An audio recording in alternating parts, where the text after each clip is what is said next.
53, hold the air. I see the subject inside. Looks like he's got a gun in his hand, and he's pointing at the clerk. Guys, I've got the south covered behind you. Watch the crossfire. Running southbound, Rob. He's coming right at you. All units, Victor 3, Victor 5 are fighting with 1. Hold the air.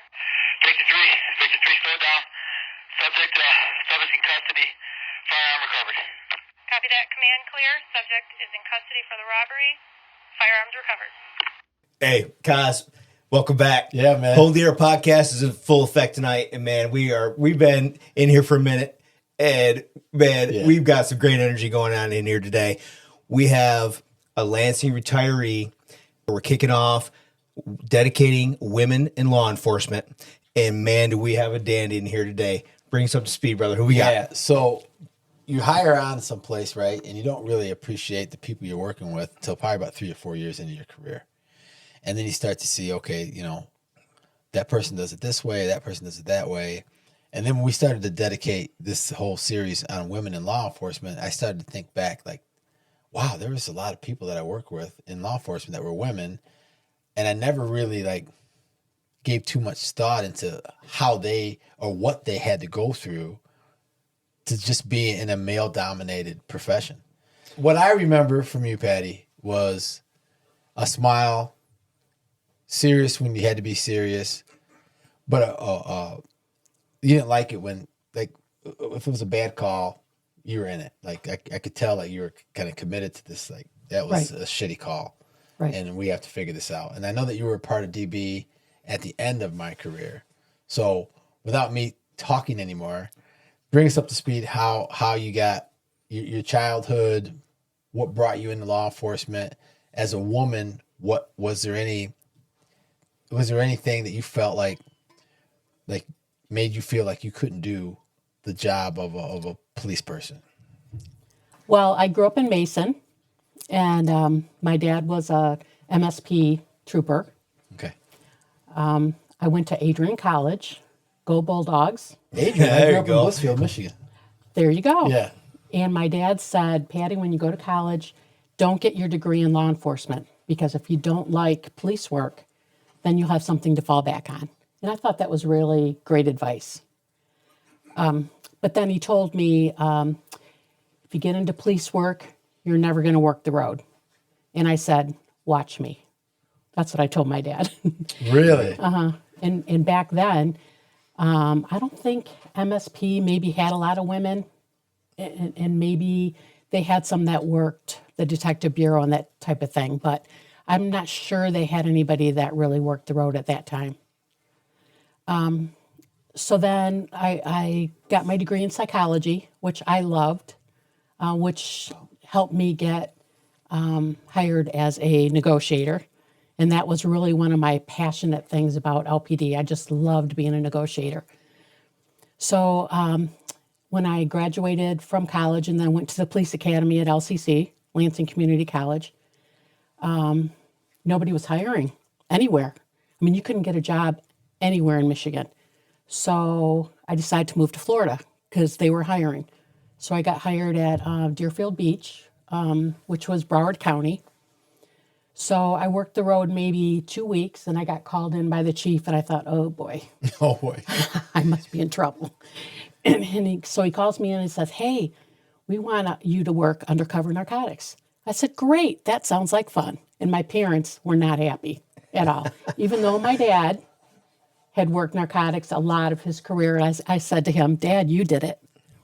So silence, right? So I worked the road or undercover narcotics for probably a year, and then worked the road for a year. And then I kind of got, well, back to the undercover narcotics. They told me, you're never going to buy from anybody. Nobody's going to trust you. And they had to lay out all the cocaine and heroin to show me what it looked like. Because I went to Adrian College. I had no idea. I mean, the one guy goes, what, you lived underneath a rock? I go, apparently. Oh, my goodness. Wow. Yeah. So they throw me out there, and I bought from 3 people the first night. Yeah. Because there was no women. Not that I was any better than anybody else, but there was just no women. Right. So I kind of got homesick, and I decided I'm going to come back up to, back to Mason, and I wanted to get hired at Lansing, but I was worried about my certification because you really need to get hired within a year or you lose your certification. Yep. So I walked into the Mason Police Department, very small town, and met with the chief, and they had openings. I wasn't going to get paid. I think it was $1 they would pay me for a year just to keep my certification. So he says to me, well, we don't have women officers. I said, okay, but I just came from one of the toughest parts of the country, Broward County, and explained my whole history. And he goes, nope. He goes, as long as I'm chief, I'm not hiring any females. What? Wow. I said, so you're telling me the reason I'm not getting hired is because I'm female? He goes, yep. Oh, my goodness. Yeah. But, I mean, And this, hold on a minute. This is what year? Because would have been- this is why I love doing this podcast with you, man, is because we bring different walks of life in here and their perspectives. And I love your perspective, Patty. You can't get away from the history of it, right? It is what it is. right. Which is fascinating to hear someone's story, and why we're so excited to have you in the studio is what year is all this? Because you're describing like Nonsense. You're describing like 19. Where are we at? 1935. You're not Yeah. that old. Like tell what when did this start? What year is this? 1983. 1983. That is incredible. You had someone Chief looks you in the face and Yeah. says, "I'm not hiring you because you're female." Wow. Then what? And you came with experience. You bought dope in Broward County. Seriously. Right. Yeah. And worked the road. Yeah. And I remember that was when all the Haitians were coming into Miami and Broward County area. And I remember a big boat coming, and there was hundreds of dead bodies just, washing up on the shore. And we're like pulling out the dead bodies and putting them in body bags. I mean, it was a rough 2 years, but I thrived on it. I just absolutely loved it. So he wasn't going to hire me. But the thing is, what am I going to do? Am I going to sue him? Am I going to make a big stink? Because I would have been blackballed. Yeah. Yeah. I would have been labeled as a troublemaker. Difficult. Right. So I did nothing. So I put out all my apps and got hired by Lansing. Okay. So, in 1983. Right. Got it. how many years of experience is that total up to that point? 2. 2 years. Right. So you're fishing dead bodies out of the water. You're buying dope in Broward County. I mean, you translate to this city. That's 12 years of experience. You know what I mean? Like, And I it's can't even get different. hired Yeah, in yeah. Mason. Well, you can't even for a Yeah. free. Yeah, right. Wow. That's incredible. Okay, so can't get even barely a discussion with the chief in 1983 in one department. You end up getting hired in Lansing that same year in 1983. Right. And we know, because we worked with you, we know that you started and you retired in Lansing. But in that 25 years is a whole lot of fun that we can't wait to dip into. So take us from 1983. You get started in Lansing PD, and how did it go from there? Who hired you, Patty? Like who did? Yeah, who's the who chief? talked to you? Grumpy.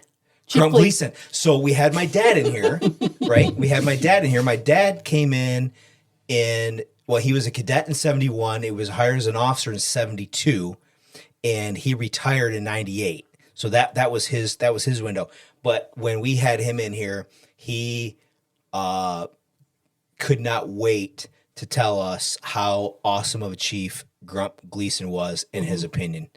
From his perspective. I don't know if that's your perspective, but it's interesting that Grump Gleason hired you in 1983.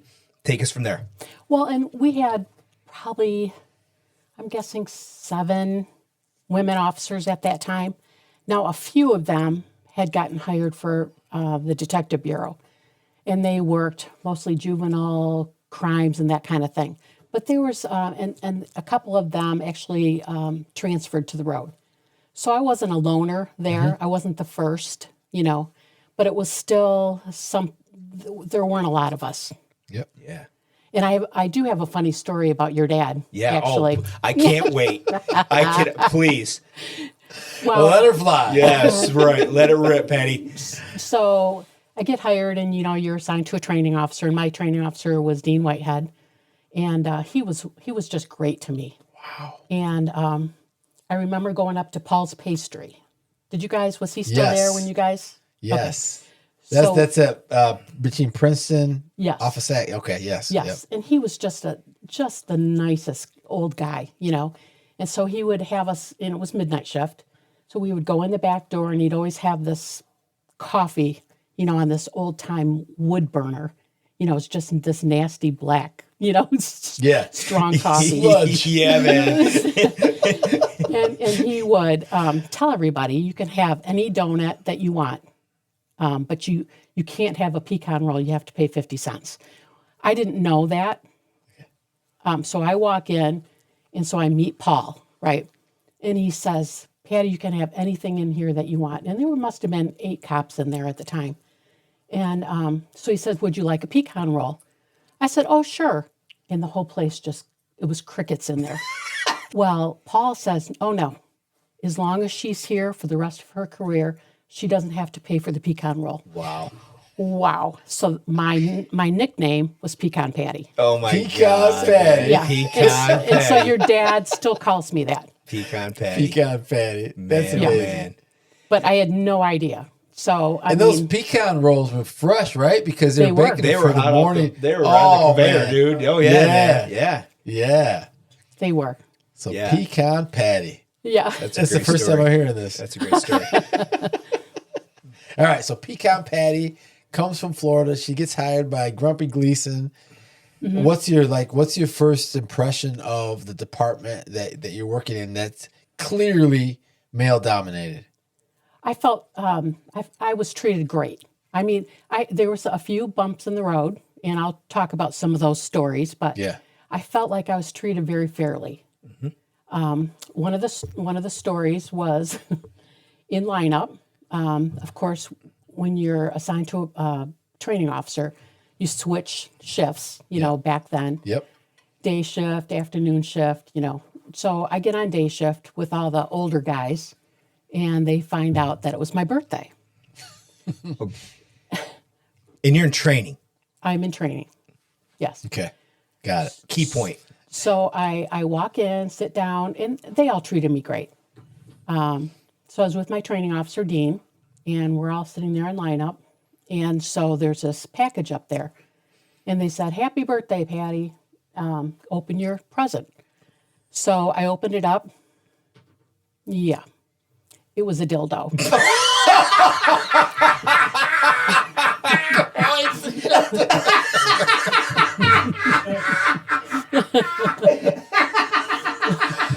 Sweet mother of pearl.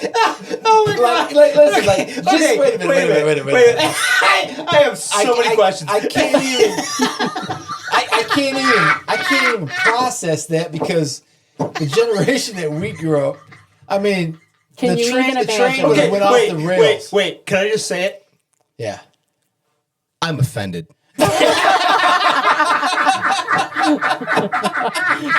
Unbelievable. Oh, my fucking God, dude. So honestly, Okay, wait a minute. Honestly. What was it? You have so many questions, right? What was like your initial reaction to that? Because I gotta believe Okay, yeah. that you know where you're at and you know it's uncomfortable. There's not this generational thing of political correctness and all this other stuff. I mean, what did you feel like as a woman? How did you feel? I mean, were you pissed? Like, did you want to say, man, F you, mother? That's a great question. Yeah. Were you, did you feel like you were being harassed or you were pissed or it was just you're part of the team? I thought Right. it was, Was it I actually camaraderie? thought it was funny. Yeah. I mean, a camaraderie thing, right? Yeah. I thought it was funny. And I always tell my husband, George, who's here. I George! I always say I was raised by wolves. Yeah. You know what? You know what? Being raised by wolves is not a bad thing. Yeah. But even the lineups, I mean, you go in there and they're talking about hunting and guns and, woodworking and things that I'm just not interested at all. And I Right. told these guys, listen, we're going to have recipe day. Yeah. Every now and then, we're going to talk about something not gun related, Yeah. So it's It's a thick just culture, right? It is. And it's hard to pick your way through it. Yeah. But Yeah. I enjoyed it. But anyway, after they gave that to me, I said to them, I don't even know what this is. Can somebody explain this to me? Yeah. And the room just cleared.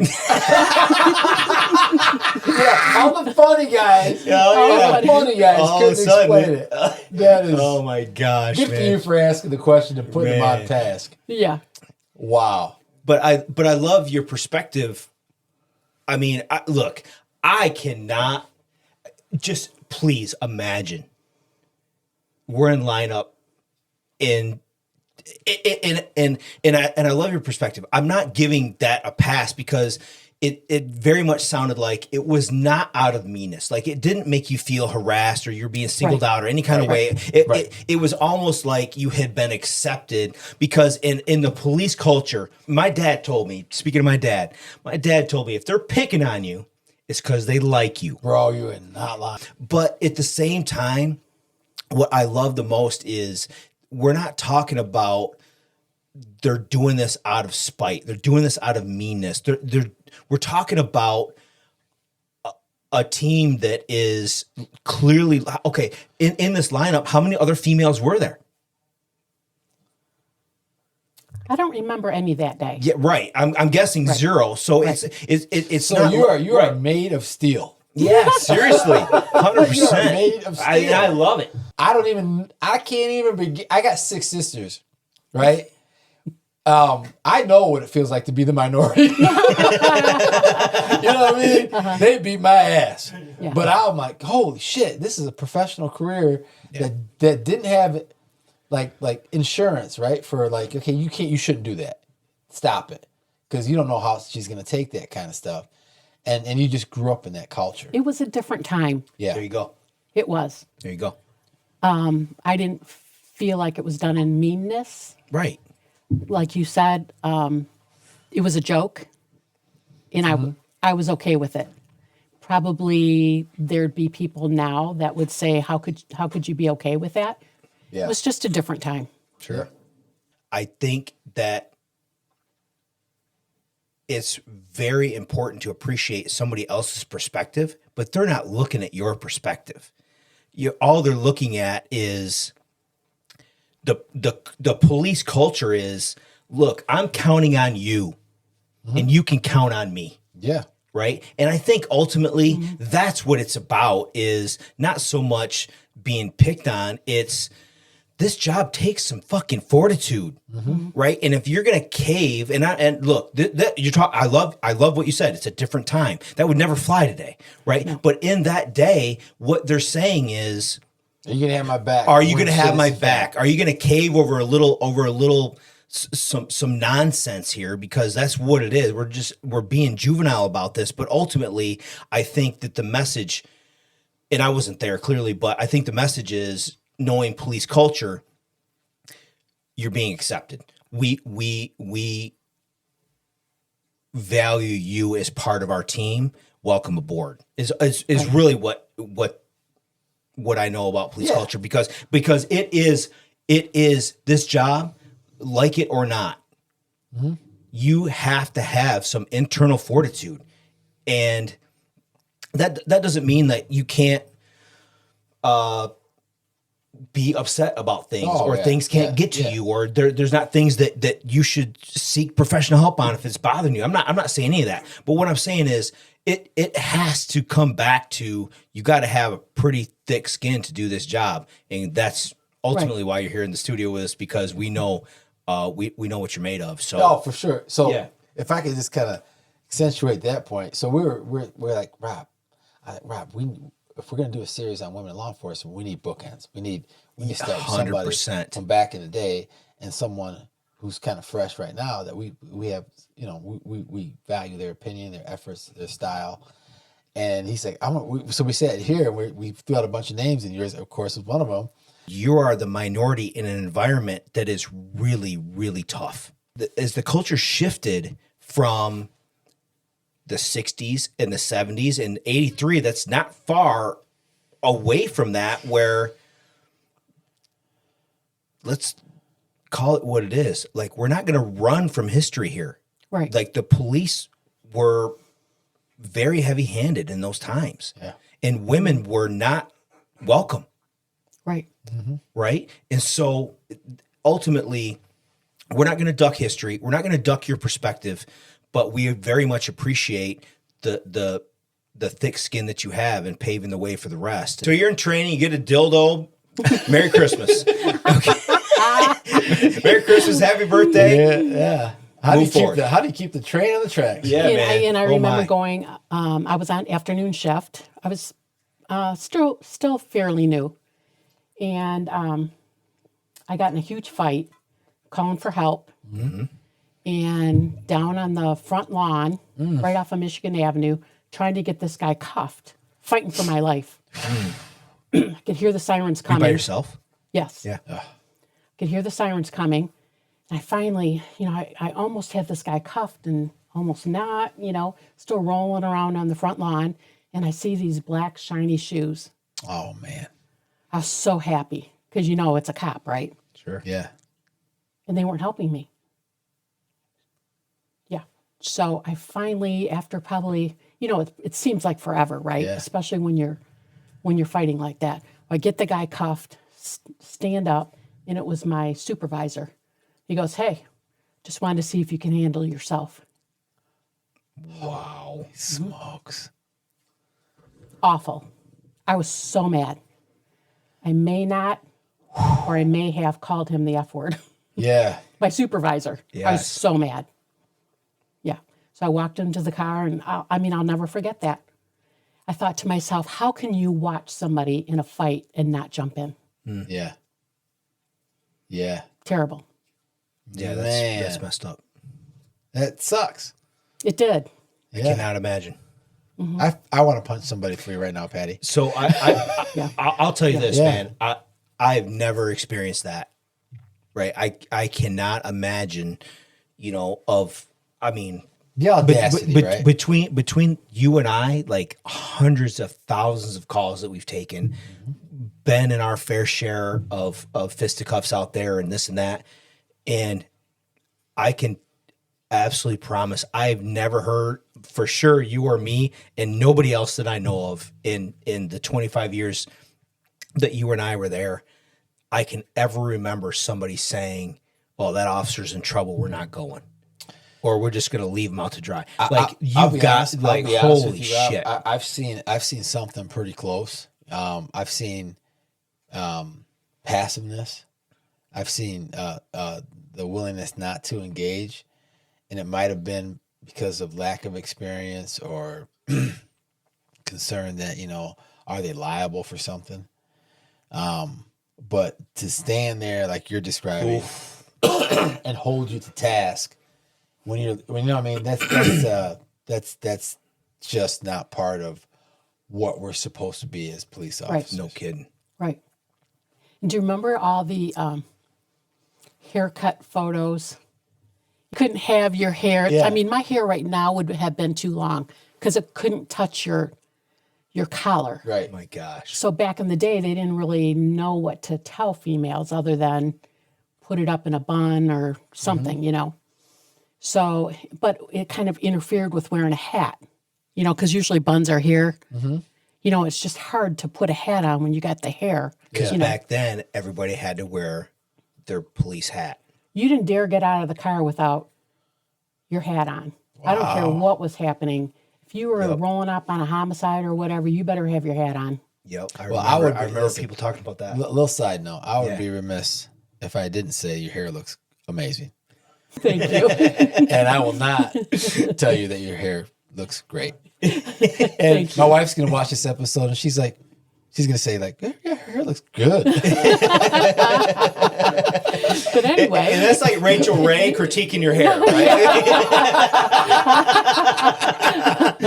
So anyway, I show them up to line up, and I have my hair in a ponytail, which nobody's really said you can't have a ponytail, but it's just easier to throw it up. That way it was out of, instead of being here, I could have it up here, And my supervisor, he gets on the elevator. He says, your hair looks like the ass end of a duck. And I said, well, it's better than looking like the ass end of a horse. He says, did you just call me a horse's ass? I go, I guess I did. Oh, wow. I mean, like, Patty, you're literally swimming through a minefield, is what you're describing, right? Yes. As a woman, right? In Right. law enforcement. Right. So when did you feel like because a lot of times, I don't know if this is the same for you, Rob, but before I got in the profession, I was told, that 2, 3, 4, 5 year time frame, you're going to finally feel like you can do the job. As a woman in law enforcement, was that a longer time frame, or was that, how did you feel? When did you feel like I'm here? I don't give a damn what these guys are saying. I think the same time frame.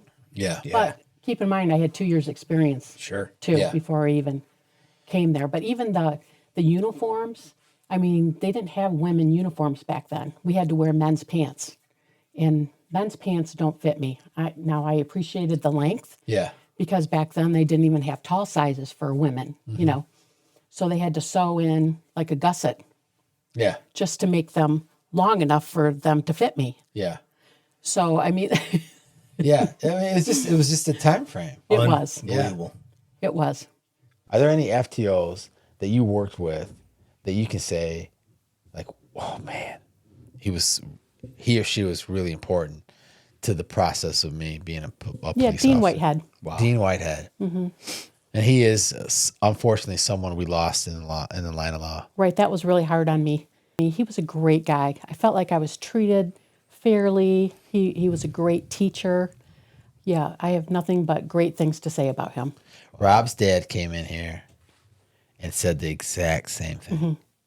All those years later, obviously Rob's relationship with Dean Whitehead was a little more intimate. Mm-hmm.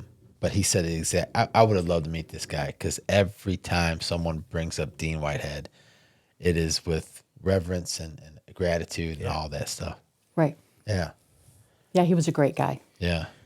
I had 5 years on maybe, and I was married to a Lansing officer, and I became pregnant.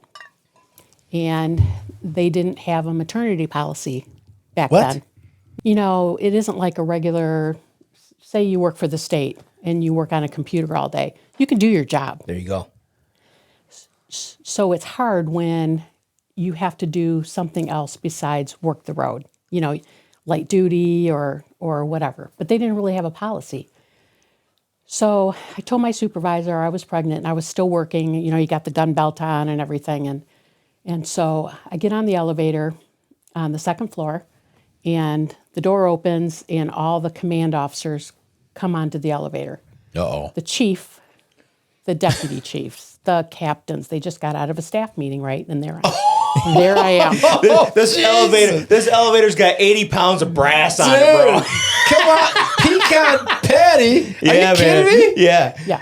Hot off the heels of your pregnancy test, I can imagine. Mother. Yeah, and yes, it's hard. It's difficult enough dealing with all of that, knowing that something's probably going to have to change. Obviously, I'm not going to be out there 8 months pregnant with a gun belt on, right? Right. So one of the captains at the time, he points right at me and he says, "Listen, I heard you're pregnant." He goes, "I just want to let you know that we're going to treat this as an off-duty injury." So for everybody that doesn't understand what that means, it's if you get hurt in a softball game or whatever, you pretty much don't get a light duty position. You pretty much have to take your sick time. And then probably no pay, or I'm not sure what after that. So he told me, yes, we're going to treat this as an off-duty injury. So when you're out of your sick time, you're not going to get paid, and you may or you may not have a job when you get back. Wow. What? Mm-hmm. And your response was what? My response was, happened on duty. Pecan patty in the house. Yeah. Yes. Holy shit. Happened So the on elevator duty. doors got open. I got off at the 4th floor. It was like crickets. I bet. It was a sauna. When those doors closed, I'll bet all that brass was just sweating. Oh, like, man. Somebody. Oh, my goodness. Good for Okay, you. so what was the fallout from that? About a week later, I ended up on light duty. You don't say. You don't say. So I had to have Wow. a jumper made. They wanted me to wear, police shirt. They assigned me to the jail. It's a great experience, believe it or not. Okay. I rewrote. Well, good for you, though. That's who you are, Patty. You just figure it out. I was going to work so hard Yeah. during that whole time so they didn't feel like it was wasted. So I rewrote the whole jail manual, all those procedures, boring, probably hadn't been done in 40 years, probably still hasn't been done since I left. So I did that, and Captain Cook, Jim Cook, he was so good to me. Wow. And I remember we got our first computers then at the police department. We had never really had, Word. Whoa. Word Perfect. Whoa. Yeah. Word. was our first program that we could actually type. Wow. Okay, wait, can I just pause you just for Sure. a second? So everything else was handwritten. Yes. You hand wrote all your reports. There you go. I'm like old as a dinosaur. I'm No, telling you're not. You don't. No, you're not. No, you're not at all. But holy crap! Hold on, Jim Cook. You said Jim Cook. Mm-hmm. Okay, was he part of this whole getting the computer stuff? Right. He was an administrator. Okay. And I was pretty much assigned to him.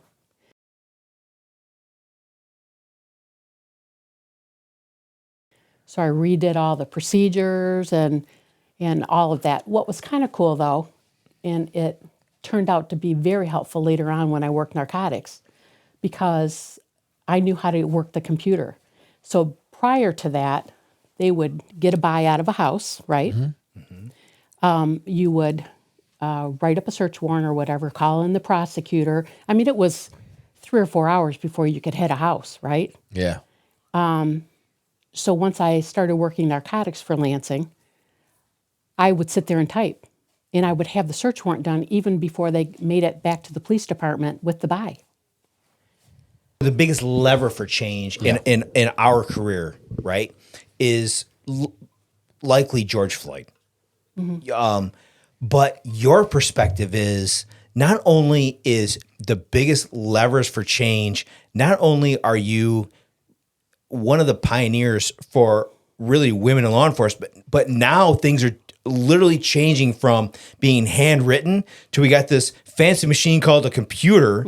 Oh my God. Can you imagine? I can't, dude. Like there's not even a computer yet. Okay, so you not only do you embrace the challenge of getting a dildo in lineup because you're different and all of that, right? But now you're taking this computer thing and you're embracing that and you're getting search warrants in record time, and which is probably in turn, I'm guessing, probably making, because I know the effort that it takes to get a search warrant, right? I've written a lot for the both of us, actually. Yeah. Thank you, Rob. So I know what it takes for that. Yeah. And on the other end of the search warrant is really where the fun starts if you're in law enforcement. But the bottleneck is getting the warrant. So if you're fast with the warrant, boy, there's a lot of people praising you for that. Now you're like, okay, oh my God, you don't know how much this is making this dope search warrant process easier, and you're banging out search warrants, and here you are, just incredible amount of resource, right? And no one's saying, oh yeah, it's because she's a woman. No, it's just because you're talented. You're talented. You were committed. You were in the moment. You were trying to get things done. And I just think that, when women get challenged in workspaces and they just ignore it and just push forward, I have so much respect for that. Thank you. Yeah. Thank you. Yeah. Like I said, it was a different time, though. Right. For sure. It really was. I mean, before that computer, you do the buy, you'd have to call a prosecutor in. you'd have to sit there while, they typed up the whole thing. And then you had to go to the judge's house, have it signed. I mean, we're talking we're talking 4 or 5 hours. Yeah. Yeah, for sure. Right. But now you're banging them out quicker than that, which is in turn making the whole chain of events go faster, which is all eyes are looking back to how we got here, which is amazing. Yeah, Good for you. and what good for you. What, That's awesome. what folks Thank that you. aren't in the dope game don't understand is the re-ups happening, the transfer of dope is happening. Right. All these other intricate parts of what makes a search warrant successful are happening, and we're delayed because the process hasn't been made better. Well, it's complicated. Oh, sure. It's complicated and it's hard. And it's hard to be fast. Like, it's extremely challenging. And I think a lot of times people take it for granted, because I know when we were working VCI, man, and we did a lot of search warrants in there, a lot. And, I remember my phone would, if I was the one getting the warrant or whatever, my phone would be going, "Where's the warrant? Where's the warrant? Where's the warrant?" I'm like, shut the fuck up. Shut the fuck up. It's coming. It's coming. Yeah. It'll go a lot faster if you leave me the fuck alone right now. Because no Right? one's more stressed about the search No, warrant that is a than truth. the affiant. Nobody is more Right. under the Right. gun than the affiant of that search warrant, because it's your name that's on it. Yeah. Right. Good for you, man. That's an incredible story. Okay, so you've got the change that now you're pregnant, you're in the jail, you're banging out search warrants using the Computer. technology, the new technology at the time, which is new The computers. computer. Then what? Well, and that, I wasn't typing search warrants when I was pregnant. It was just that part of me being on light duty. Got it. Yep. It really helped down the line. Yeah. Yeah. Yeah. Okay. So how? Okay. So they gave me 6 weeks off after I had my son, and of What course, year is this? 88. Okay. 88. So tell me about your son. My son Christopher, he's a dispatcher out in Sparks, Nevada. Yep. So he was actually, I was telling him that I was going to come here. And he said, "Mom, make sure you tell them the story about when I was in high school." He had a history class or whatever, and there was an LPD detective that came and gave a presentation. Cool. So we had all these pictures and stuff, and next thing you know, I'm up on this big screen, dressed basically as a hooker, with a bunch of bags of cocaine, and and my son was like, "Oh my God, that's my mom." So Christopher, I told your story. Yeah. That's Oh my awesome. God. That is freaking awesome. And my Dude. other son, Nick, he was in the Air Force, and he air traffic controller. Yeah. Wow. Yeah. Shout out to the sons. Right. Yeah, man. Yeah, that's And amazing. then I have Wow. 4 stepkids. 2 of them are police officers. Yeah. One's Jason. Jason. He's the chief in Harper Woods, which What? borders Detroit. Okay. And then the other one is Ryan. Yeah. And he's a lieutenant with Lincoln Park, which also borders Detroit. Okay. Pecan Patty, suddenly I feel underachieved. That's fantastic. Wow. Yeah. That's and I have 2 fantastic. stepdaughters, too, that aren't in the business, but I just wanted Okay, what are their names? We're not going to leave them out. to, Brooke and Ashley. Brooke and One's a Ashley. social worker, and one works at Blue Cross, Blue Shield. Sure. Yeah. So you guys are linked to humanity. The idea that we're going to improve other people's lives. Yes. Yeah, man. The helping That's professions. Generationally, that's fantastic. That's fantastic. You've got a couple kids. Yeah. Back to work. Mm-hmm. Take us from there. Yeah, 6 weeks off. So Yeah. I went through probably 3 sets of uniforms. And those uniforms are expensive. Mm-hmm. But, how do you go back 6 weeks after having a baby, Yes. to work in the road? And I remember my first night back, I got in a foot chase.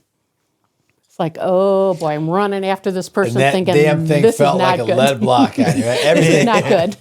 It all worked out fine. Yes. Did you get him? I'm sorry. Did you get him? Absolutely. Yeah. Yes. You Yeah. got laced up. Nice. Nice. Yes. Wow. Holy shit.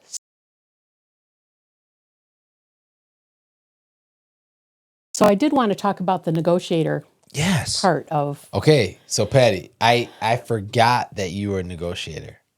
I think the best part of my career was when I became a negotiator because I was reminded how important communication was. Right. And my degree was in psychology. There you go. So I always Right. loved the whole negotiator thing. I think I was maybe on for 15 years.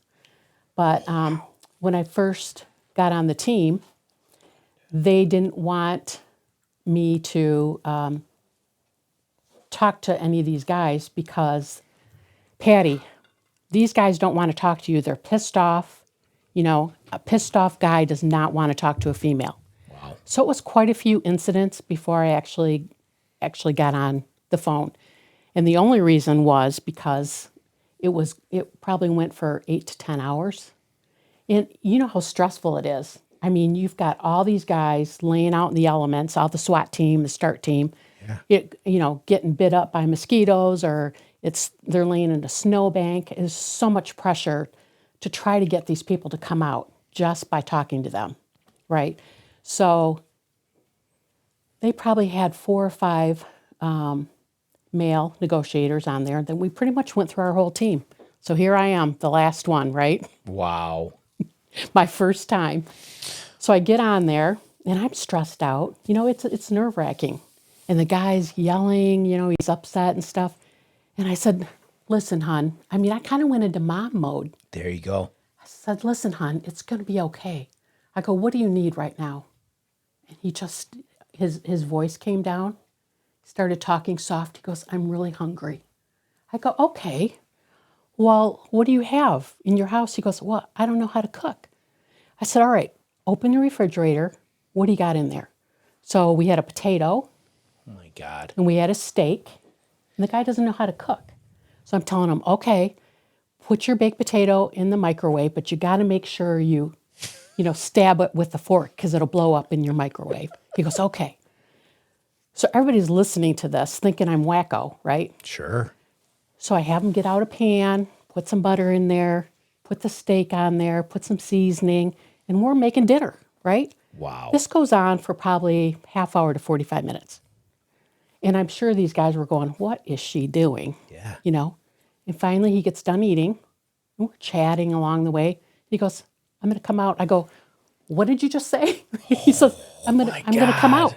I go, Good for you. okay then. So we made the plan to have him come out. And that was the end of it. Wow.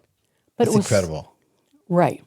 You know, in what you said at the beginning of that story, Patty, I think is really the crux of human nature when the police arrive, pretty much to anything that's really in crisis like that.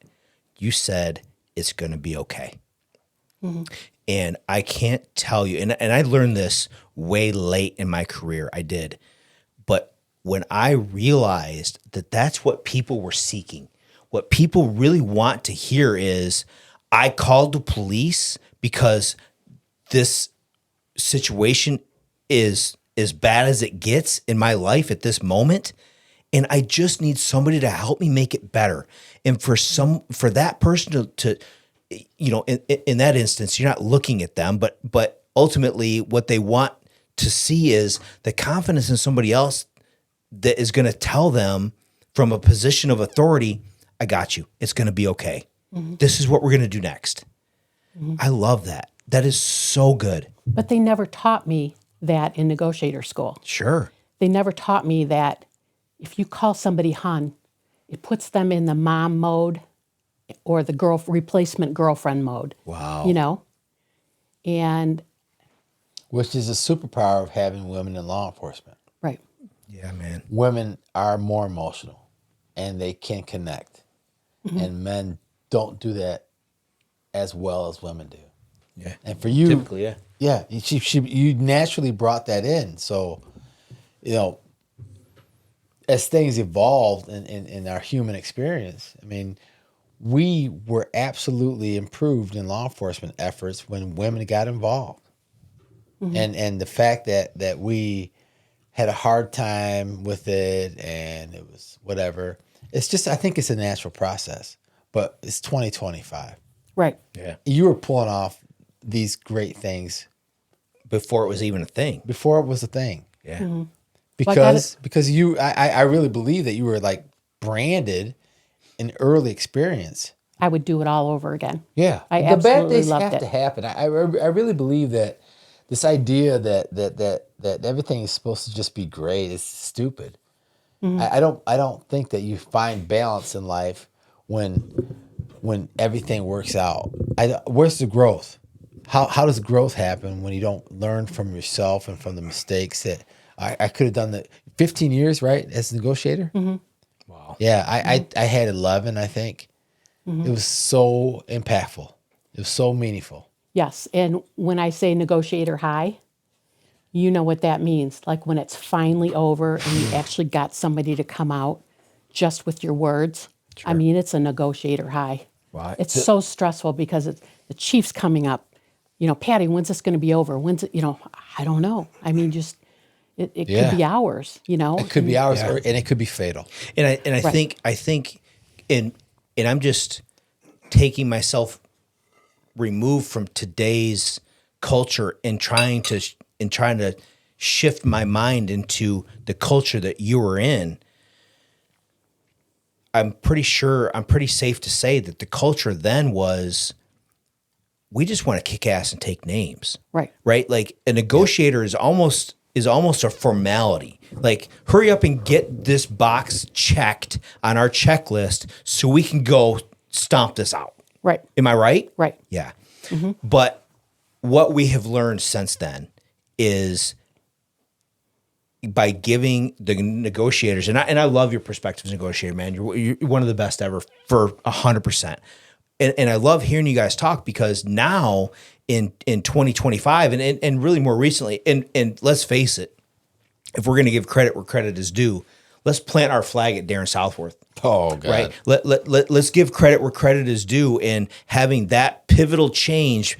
I think a lot of his influence has been from the old school of, we're just checking the box as a negotiator. We just want to stomp this out, and we're just going to gas him out, or we're just going to force this thing into submission. I think he's a huge lever of changing the mindset of, wait a minute, if we can avoid all that, it's better for them and us.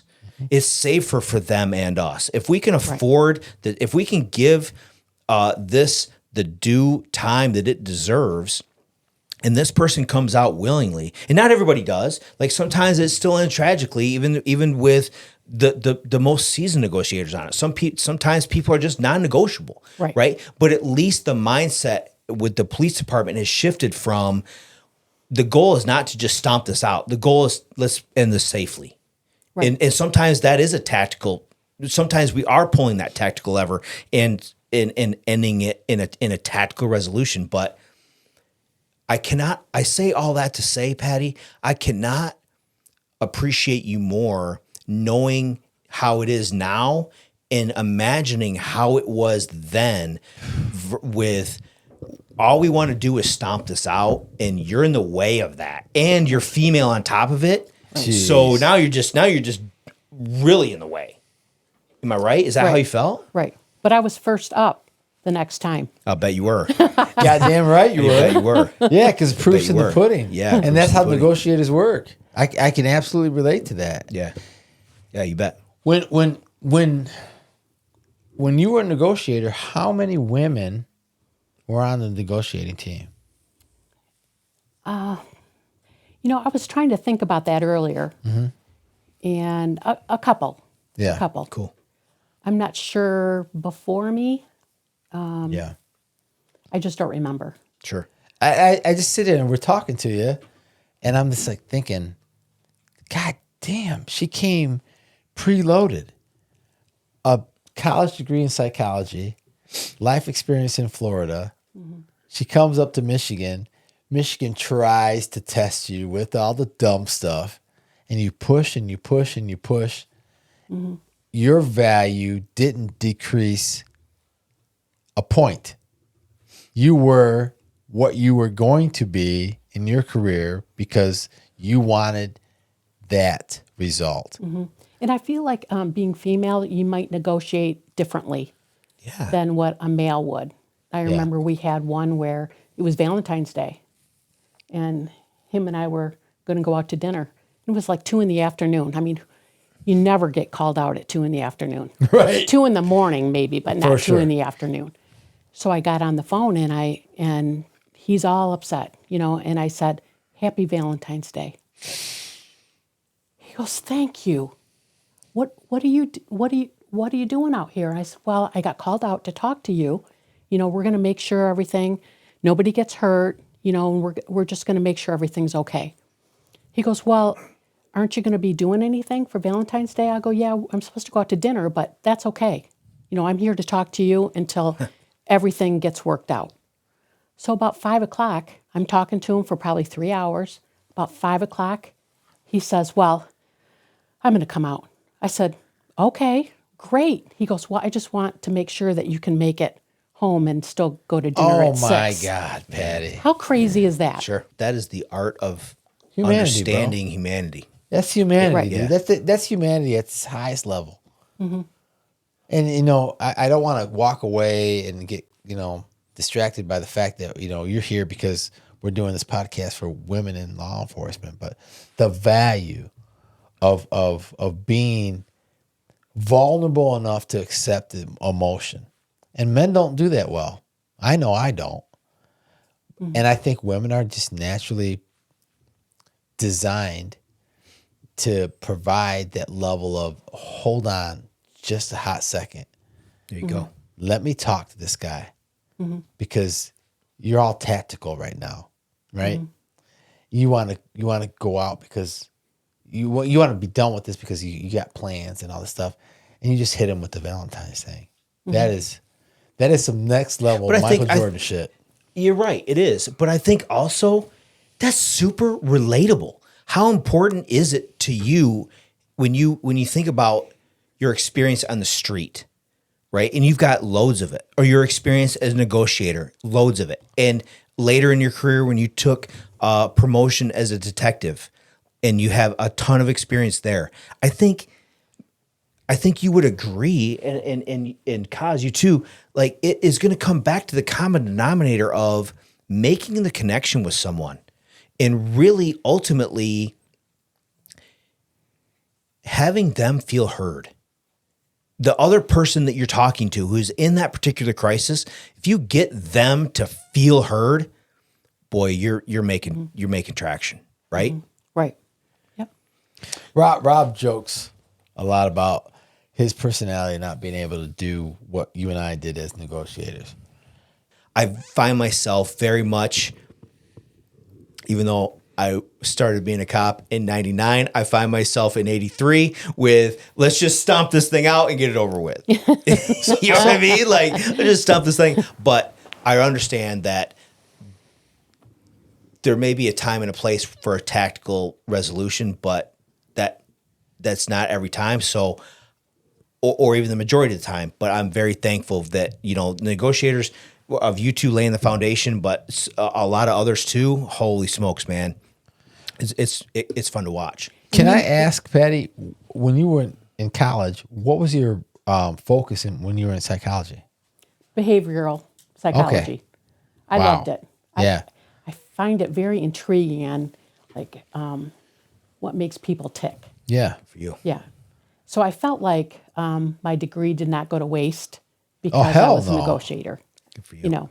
Yeah, But most cops, their degrees are in law enforcement. Right. Criminal justice. Right. Yeah. Wow. You were so preloaded.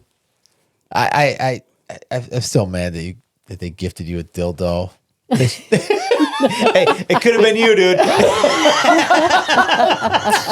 Could have been you.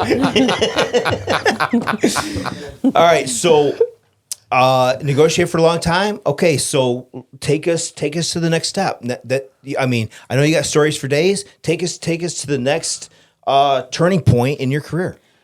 Well, I had worked the road for 20 years, Wow. and my plan was to retire on the road. But I had some health issues, and I thought, I better at least take the promotional in case, because I was on blood thinners at the time. So I thought, I don't know if they're going to let me work the road being on blood thinners. I just wanted to have some options. So because of my seniority points and, finishing high enough. So I ended up working in fraud. And what a great, to set me up for retirement, that was just the best thing I could have ever done. Wow. Because after working 5 years of fraud, and nobody wanted to work fraud. No. They wanted to get in there and work the homicides and that whole thing. And I get it, but I just, I loved working fraud. So after I retired, I ended up working at Blue Cross Blue Shield for 10 years. And because I had the 5 years of fraud experience, it helped me get hired there. Oh, you bet. Yeah. Yeah, but lots of search warrants, lots of detail in fraud cases. I mean, they're not easy cases. No. And they're not, exciting cases to work. But they taxed the insurance process. Right. And millions, I'm guessing millions of dollars were averted and all that stuff. Yeah. Right. Yeah. Sure. 10 years at Blue Cross. 10 years. And then you retired. Right. Yeah.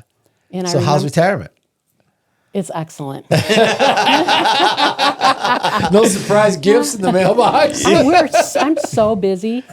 George and I are huge do-it-yourselfers. We're very involved in our Moose Lodge up north. Good for you. And we're just doing all kinds of projects around there, painting and whatever they need up there. So It's great. yeah. So I enjoying it. fancy myself, I say that I've said this to Rob probably a handful of times. My mother, she's 90 years old, and unfortunately, she's been dealing with dementia and Alzheimer's for a decade or more. We've been blessed with the kind version of it. She's hilarious. When she forgets, we don't care. When she remembers, we're honored, right? Right. I didn't know George, who's in the studio today, until I came in here. As soon as I met him, I could tell this dude's a real dude. He's a diehard Detroit Lions fan. Absolutely. He worked in the Detroit area. Rob and I have said this, and it might not mean much to a brand new viewer, and that's not to disregard the brand new viewer, but those of us that know us, I would have never envisioned being able to have this conversation with you, and then to meet your husband, and to just have this just joyful experience, and to just celebrate a great career, our retirement, what's in front of us. It's just amazing, and I'm grateful for you to be in the studio. I'm honored to meet George. It's just so freaking cool. Rob and I have said it privately amongst ourselves. This is our therapy. Mm-hmm. This is a place where we get to go. And you came to the studio. I'm like, holy shit, Patty's coming to the studio. And in the future, there's going to be those kind of moments again. And I'm just happy for it. And thank you for being here, and thank everybody for being a part of this process, because I know I leveled up just through this conversation tonight.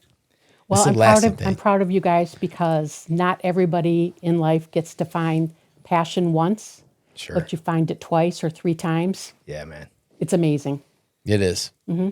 Really it is a joy. It is a joy, and you're trending towards something that's close to the right way we're supposed to exist. Well, congratulations. You guys are doing a great job. Thank you for offering your perspective. We're dedicating the series to women in law enforcement. We're essentially the backbone. Came in at 83. There was not, you were in thin air. Let's face it. Right. And we appreciate your very candid, honest perspective. And we're not gonna shy away from the history of this. I think that hopefully people can appreciate where we have come from. And when I say we, I mean the whole team. Yep. Men, women, brown, white, Mars or Earth, doesn't matter. But we're all on the same damn team here. And I think in that regard, we've come a long way. And ultimately, we respect you a whole lot. And it's not to take away from anybody else that is a strong female in law enforcement that is maybe from your generation. We're not taking anything away from them by any means. We can only get one person in here at a time, and you were the top of the list. Not to mean that we won't be reaching out down the road, but we always ask the same thing of the guests that come in here, which is from your perspective of 25 years of street experience and detective and negotiator, and from younger to now older, what advice would you give to the newer person that's starting the job as a police officer? Maybe they're brand new out of the academy, or maybe they're getting a couple of years under their belt and they're just starting to figure it out. What advice would Patty Hammerle give to that person? Well, in the words of my husband, work hard, keep your mouth shut, and good things will happen. Wow. I mean, you just got to be a hard worker. I mean, we can't have everything. It can't be happy every single day. Just do the right thing and work hard. There you go. I love it. Damn. And ultimately, and I think you would agree with this, the fun, like this job can be a lot of damn fun, y'all. It can be so much fun. Right. But ultimately, I think, would you agree that the fun comes from doing the work, right? In other words, if you take doing the work piece out of the puzzle, I think you take the fun out of it too. If you're just coming to work, and look, I use this example all the time. And before I say this, I've got oodles of my family that worked in the automotive industry. So I'm not being disrespectful in any kind of shape or form.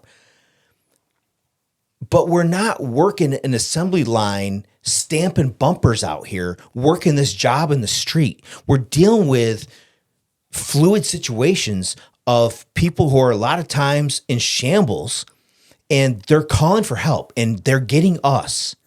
And there's a lot of nobility in that we're serving people that we don't even know, we've never met. And aside from that, not only is there a lot of satisfaction that can come from that, a lot of personal satisfaction. You're never going to get rich. We all know that. But boy, there can be a lot of fun to be had as well. Oh, yeah. And a lot, Absolutely. not just fun as far as the job, but funny stuff that happens along the way. Mm-hmm. But I think that if you, would you agree, Patty, that if you stopped going out there and working hard and doing the work and taking the calls and getting in the grind, I think that you miss out on the side effect of that is you're going to miss out on a lot of the good times too, right? Mm-hmm. There's a lot of fun to be had. There is. Yes. But say you're having 25 calls are being held, and all the calls are over in your district. Volunteer for the next district over. Just get on there and say, I'll take that. Yep.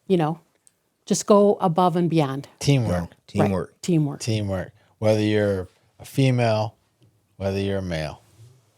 Thank you, Right. Patty, so much. Thank you. Thank you. Appreciate you coming to the Holy Air Podcast Studio, Patty. We love you. Thank you for coming in here. Yeah. Enjoy Florida. Thank you. All right. Absolutely. My man. Yeah. Kaz, as always, it. thank you, brother. Yeah, thank Appreciate you.